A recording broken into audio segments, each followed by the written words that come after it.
Salim Oud, Homage 1, or Homage 1. Homage 1, yes. Rose des Reeves. Yes. Incense. And of course, Dubai Oud. Any of these you think contain any of your Dear Musk accord? London. Okay, I want to smell that one again. London has got a little bit of that red musk, and it's also got a lot of frankincense from Salalah in Oman. Okay, so say again? It's got three main notes, red musk, frankincense, and rose. I wonder how you keep all of this in your head. We know each scent. You see, what happens with scent, it's, you know, sometimes we get this a lot. Clients will come nearly every couple of days and they'll bring something to us. They said, so-and-so gave me this 10 years ago, 15 years ago. Can you match something? Because the encyclopedia of fragrances is very, I would say, limited in my opinion. It's not, there might be, you know, there are maybe hundreds of thousands of formulas, but they are very, so we normally, I've never had any customer who said, okay, it smells completely different when we've made something for them. So what we do is normally create a prototype. If they're happy with it, then they can purchase it. We get that a lot. So we are known for that. So any local customers, you know, we get this sent to us internationally as well. You know, clients will, I think that story I mentioned to you about the person who was in the British Army. Yeah. So let's talk a little bit about, well, actually, first, let me make sure there aren't any questions, because I told people to let's leave some questions. Let me see here. Smelly Vision, he says, Glenn, I wish I could share with you a swipe of something called Yakut from Al Sharif Oud. It's essentially a Malaysian oud oil with a layer of musk grains on the bottom. Sounds interesting. Let's see. Looking for questions here. When you look at, so here's a question from Elena's Cloud. When you look at note breakdown and it has musk, how do I know what type of musk it'll end up being? So, see, you have to look at the brand which is producing this. That's the first thing. So, just the way oud, for example, people have taken advantage of the name oud. So you will get fragrances, even in high street shops, which will say oud, Malaysian oud, Thailand oud, Cambodian, but there's no oud inside it, no ingredients or even the smell. Wow. Exactly the same with musk. Sometimes you don't have to look at the brand, and if you're really into it, question the brand. Which musk have you used here? Wow. Buyer said it smells like musk. So it's a complicated, because we've been actually to each country to discover this. Siberian deer musk, at one time they were finding a lot of deers with the actual pod, but a lot of people their own, so fakes. So people who are talking about the grains, it's very difficult to grow grains. People can create something like that. It's just like, you know, you see videos nowadays, people creating fake lettuce, fake rice from plastic. So nothing is impossible. So actually, when you travel, then you realize what's what in perfumery. Right. Even big, That. Even big brands, I can guarantee you, they're not telling the truth with a lot of their ingredients.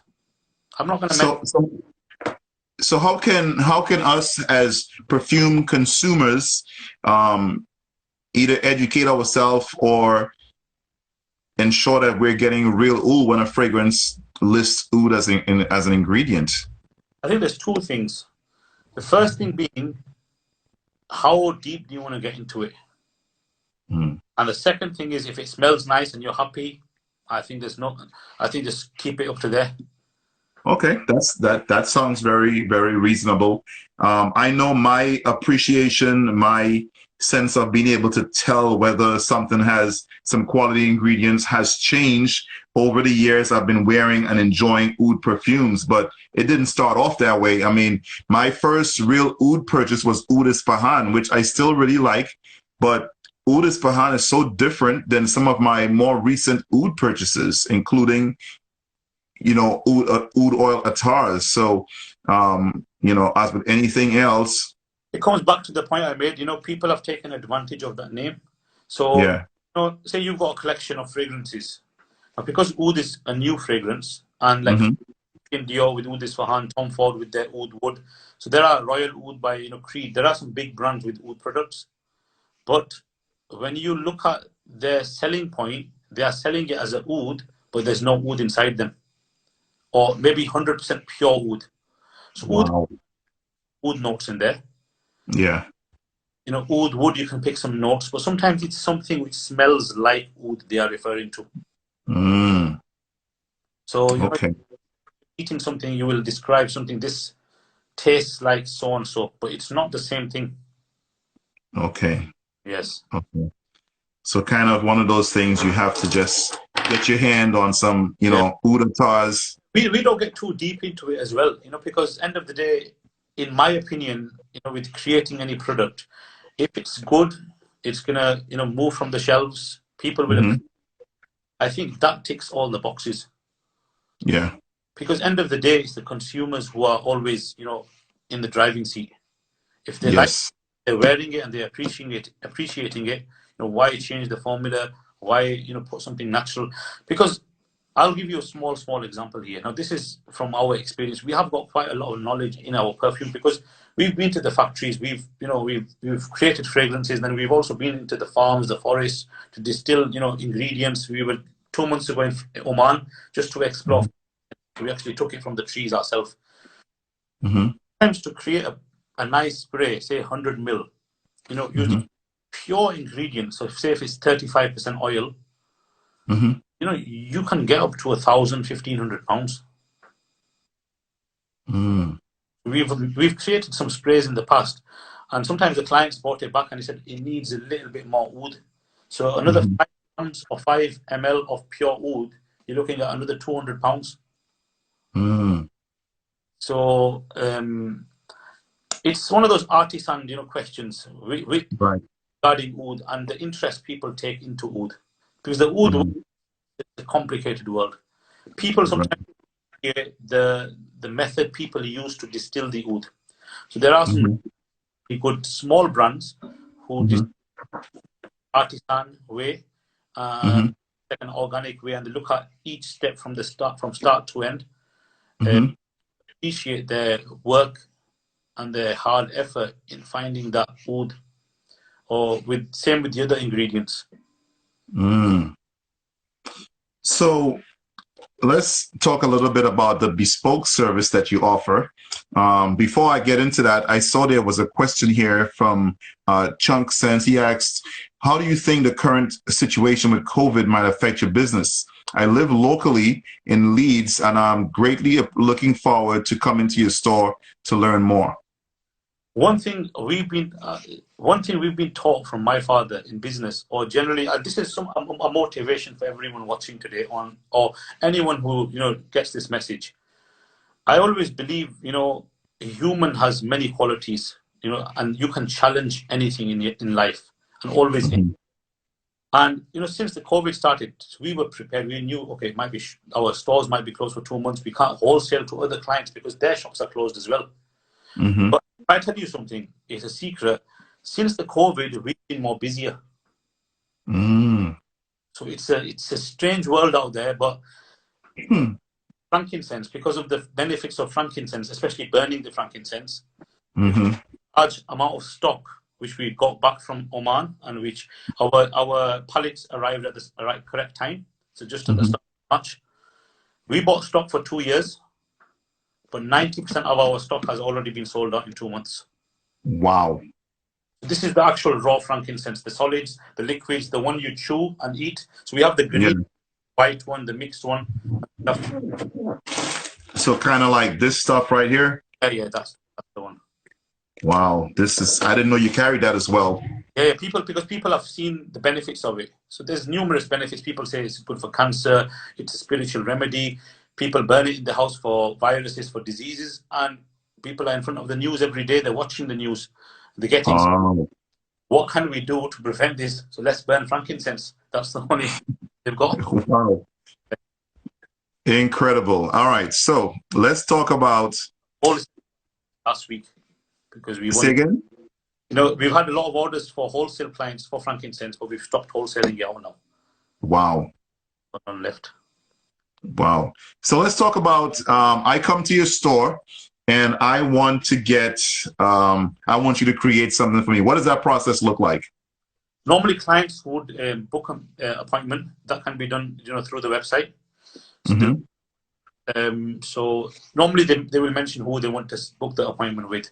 So sometimes some of my clients, I've had them for a long time. So they might want to see my brother, might want to see our perfumer. Once they book the appointment, they will normally know what they want. Now, these people are people with a big collection.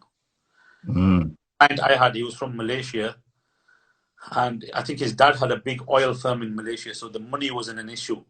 His wife, PhD in the university here, so he wanted to with her for 3 years.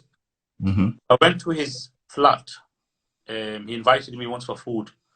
He had 9-10 rooms in the flat. 3 were full of perfume. Wow. The only question I asked him was, how are you going to take this back to Malaysia? Yeah. Don't worry. And these were, a lot of them were from Harrods, really expensive, you know, products as well. So clients would come in, they will have something in mind, or it might be something from, you know, the previous order, and they want it in an oil version or a will then choose a, so they can have either in a 12 ml oil bottle, a 50 ml, a 100 ml spray. Choose the box. We also do personalized boxes, so they can either choose the box, and then some clients will like the scent we create for them on the spot. If that's the, even get it done there and then. Some take a prototype, take it back with them, try it, give us the feedback, then order what they want. Okay. I saw on your website today, or I think someone from the Instagram sent me a photo of the Heritage Collection. So that's the spray perfumes of some of these oils. What is the retail cost on some of those perfumes? So the Heritage Collection you've got with you there, the oil versions, they're all available in the 12 ml scent oil or a 50 ml spray at the moment. Okay. 12 ml, they vary, start from approximately, I think, £20, so 25 to approximately £100 for the oil. Okay. And sprays, they start at about £30 and they go up to about 170, 180. Okay. So this is what size? This is like a 3 ml? A 3 ml bottle. 3 Okay. ml. So is this considered like a sample size? Like what? That's the sample size. We don't sell only concentrated pure oud oils or like ambergris or patchouli we can sell in 3 mils, but our products are sold in the 12 ml. We have the 25 ml option, and then we have 3 options in the store: a 3 sample, 12 ml, a 25 ml, or 100 ml. Okay. So someone approaching your collection, say someone is watching this today and they're like, all right, I'm going to dip my toes. How are your collection organized? Are there different collections, or what can you tell someone approaching this for the first time?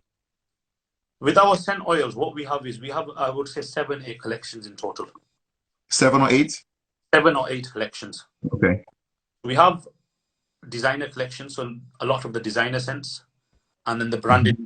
We've got some top sellers from Creed, some from Roger Dove. We do still keep 4 or 5 of each branded product because we look after our retail clients. They're not available on the website, but mainly in our stores.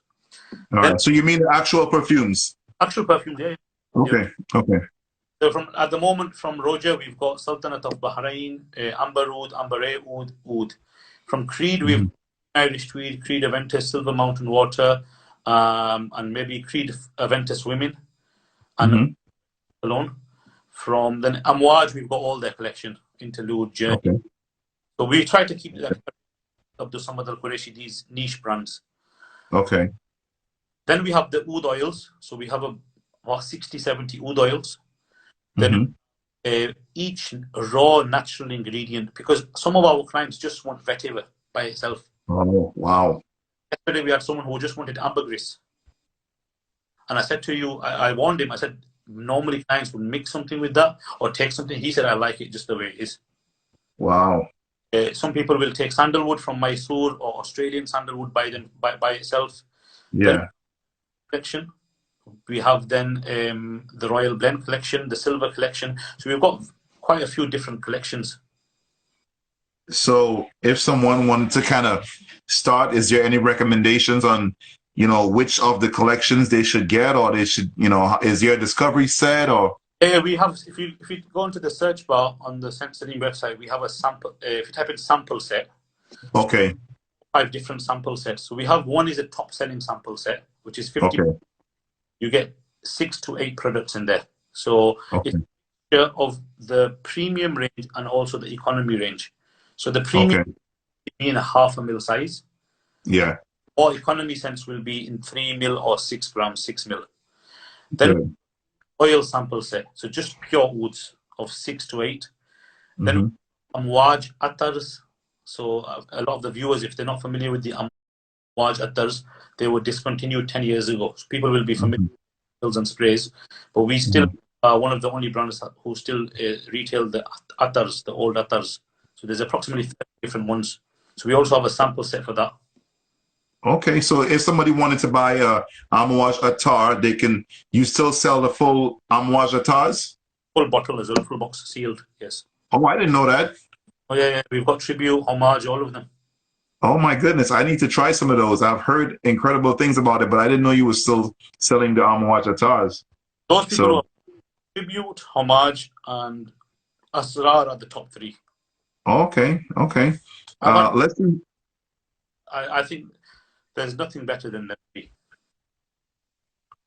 Even now, I'm lucky enough 2 months ago to actually meet Renault, who is, I think, the chief operating officer in Amouage. He's quite new to Wow. the team. But I met Ali Haider, one of the old staff, and also one of the perfumers who's been there for 25 years, 20 years. Wow.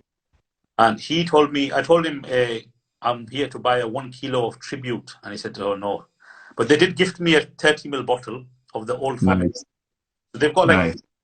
red box and the black box. So they've got 3 different Yeah. boxes according to the year and the batch and the variations. But Tribute, I would speak highly of that. It's a good set. Okay. We have a question here from Pure Fragrances. His question is, what's your favorite type of oud? I would say Indian oud, I would say number 1, and number 2 will be Cambodian oud.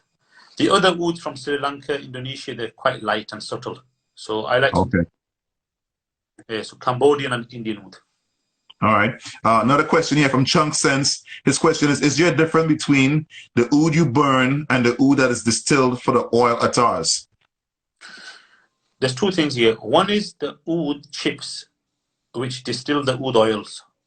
Some have some of the bark and the leftover from the tree, they mix that within the oud distillation. Some